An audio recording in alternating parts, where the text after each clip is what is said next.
Back. It's Way Off Base. We're live at Wing House, and this is Top 5. The Top 5 coaches on the chopping block. Who you starting with? But Griff and I have the same top 5. Yeah, because two of ours were stolen by the teams this morning that decided to fire their coaches. Our list is crazily obvious because these teams are underperforming at a ridiculous level. I guess we should start with the coach that's on the hot seat, but of the 5, he's least on the hot seat, and I would have to go with Tom Coughlin. All right, I digs it. I mean, he's always. It seems like every year he's on the hot seat. Yeah.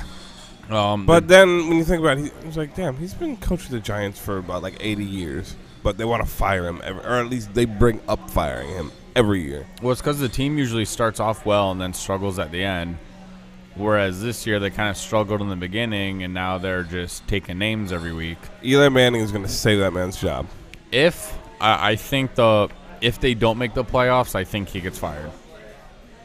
Think so? I really, even though the year they've had, I mean, if you think about it, if the Eagles played to what they should have been playing at, right, they might not even be in the playoff hunt.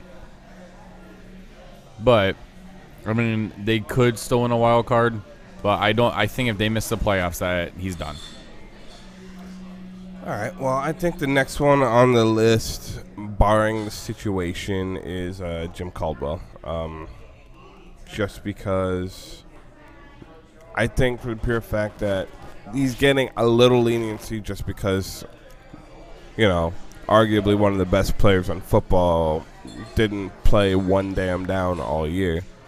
But don't get me wrong, they still were horrible. Yeah, I mean, it sucks for him because even if they win out, they're going 3-13. And they haven't won one game all year, so I doubt they're going to win 3 in a row. Exactly. So, at best, I say they're looking at a 1-15 season. Regardless of the situation, that's god horrendous. I don't think any coach in the history of ever has been retained after a 1-15 season. In the history of ever. I mean, the Chargers fired their coach that went 14-2. Exactly. So, just saying. That being said, let's just dive into Norv Turner. Sure. Or no homo. Right. You can dive into him all you want. I will discuss him as a coach. Heard. What?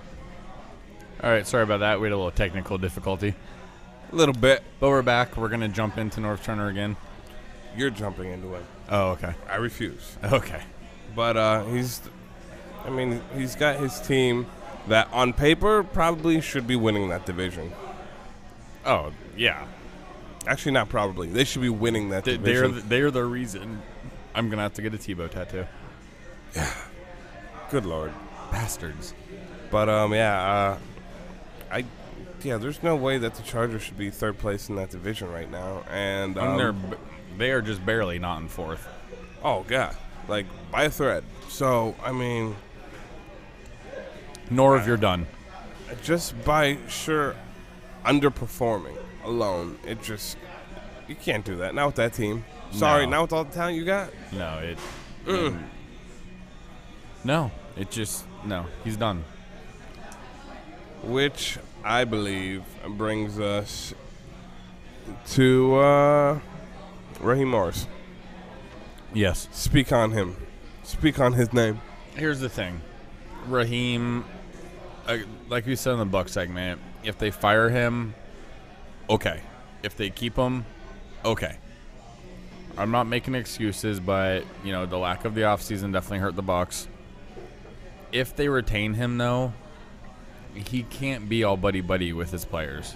Like, it just can't happen.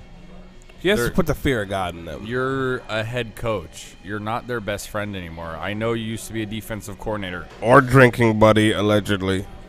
You know these players.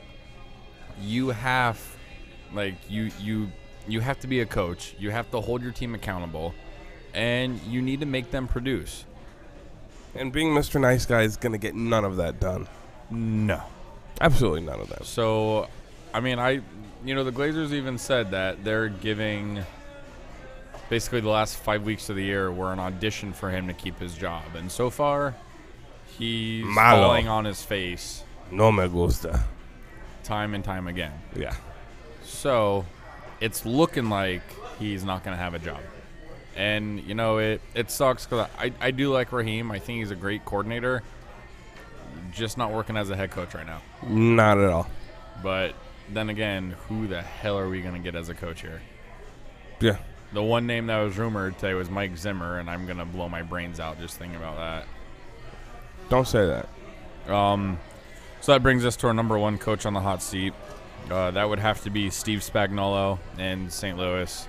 The Rams are just bad. It just hasn't worked out. The Rams have been bad ever since Kurt Warner left. Forever, ever? And it's not getting any better. No. And the fact that they played Bradford last night has to make me just question a lot of things. Like, he's clearly not healthy. You're paying him a lot of money. You probably want him to be healthy. Yeah. And you don't want to risk further injury. Do you see they ran a bootleg with him? Mind you, he has a bad shoulder already. He's on a bad ankle.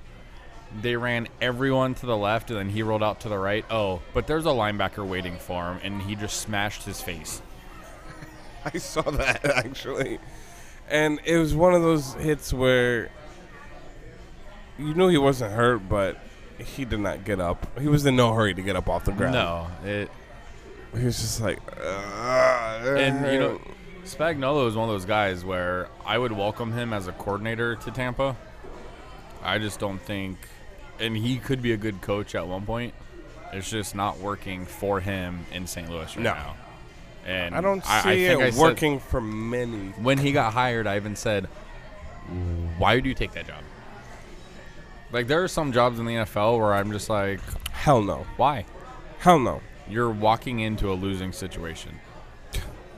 Like, I'm sorry. Like,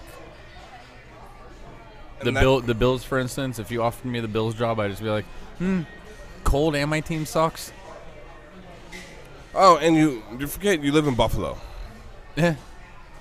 Oh, right. I'm good. Yeah, I'm good. Top 5 for next week. Should we do?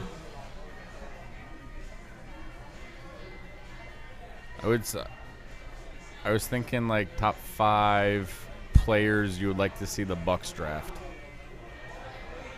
Because we're probably gonna have a top 5 pick, as we were discussing earlier. Yeah, it's looking like it.